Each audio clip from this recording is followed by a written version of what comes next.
ኩራት ለአላህ ብቻ የሚሰጥ ነው። ለዚህም ነው ነቢዩ ዓለይሂ ሰላቱ ወሰላም ላ የድኹሉ ልጀነተ መን ካነ ፊ ቀልቢሂ ሚስቃለ ዘረትን ሚነል ኪብር አሉ። በልቡ ላይ የጎመን ዘር ያክል ኩራት ያለበት ሰው ጀነት አይገባም አሉ። ሰሃቦቹ በጣም ተደናገጡና ያ ረሱሉላህ አሉ ሰለላሁ ዐለይሂ ወሰለም ኢነ ረጁለ ዩሒቡ አን የኩነ ተውቡን ሐሰን ወነዕሉሁ ሐሰን። ሰውየው ቆንጆ ልብስ መልበስ ይፈልጋል። ሰውየው ቆንጆ ጫማ መልበስ ይፈልጋል። ይሄ ነው እንደ ኩራት አንቱ የአላህ መላእክተኛ ብለው ጠየቋቸው። ላ ይሄ አይደለም። ለዚህ እንደው ምን አሏቸው? ኢነላህ ጀሚሉን ዩሒቡ ጀማል አሏቸው። አላህ ቆንጆ ነው፣ ቆንጆ ነገር ነው የሚወደው አሉት።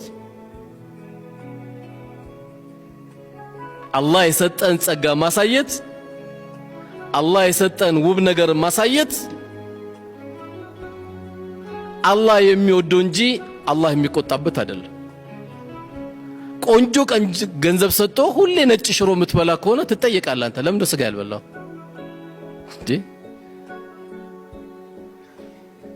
አይ አላህ ይቆጣብኛል። ለምን ይቆጣብሃል? ይሄን የሚለው ሰው ምን ስለሆነ መሰላችሁ? ቋጣሪ ነው። አውቆ ነው በዲን የሚያሳብበው። አብላ የወጥ ሽታ ያጡ የስጋ ሽታ ያጡ ሰዎች አብላ፣ ኒዕማን ገንዘብን አሳይ። አላህ ከሰጠ ነገር ልበስ። የለበስክበት ሱጁድ ነው የምትደፋበት። ምን ችግር አለ? እጅግ በጣም ደካማ ባለበት አካባቢ ስትሆን ደግሞ መካከለኛውን ቀልባቸውን ደግሞ እንዳይሰበር። አይ እኔ ትንሽ አሁን መራብ ፈልጋለሁ፣ የለም ብላ። ውሸታም ይማን ይሄ? መልበስ ካለብህ ልበስ። ጠረን ጓደኞች እንዳይከፉ ጥሩ ሽቶ ተቀባ። አላህ ከሰጠ ተገባ።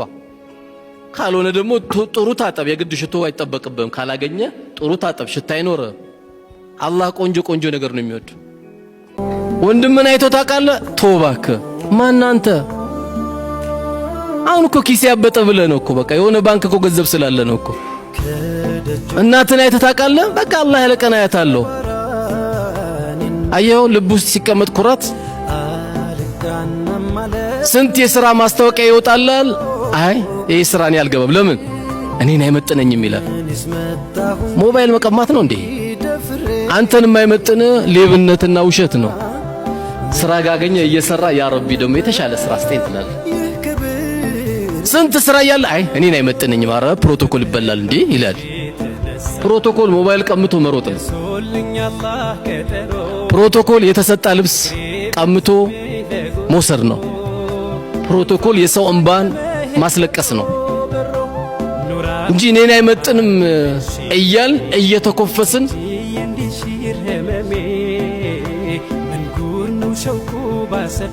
ሳታስበው 4 አይነት 5 አይነት 6 አይነት ምግብ ይቀርብልሃል። አንተውን በጣም የተንከባከቡ ይመስላል።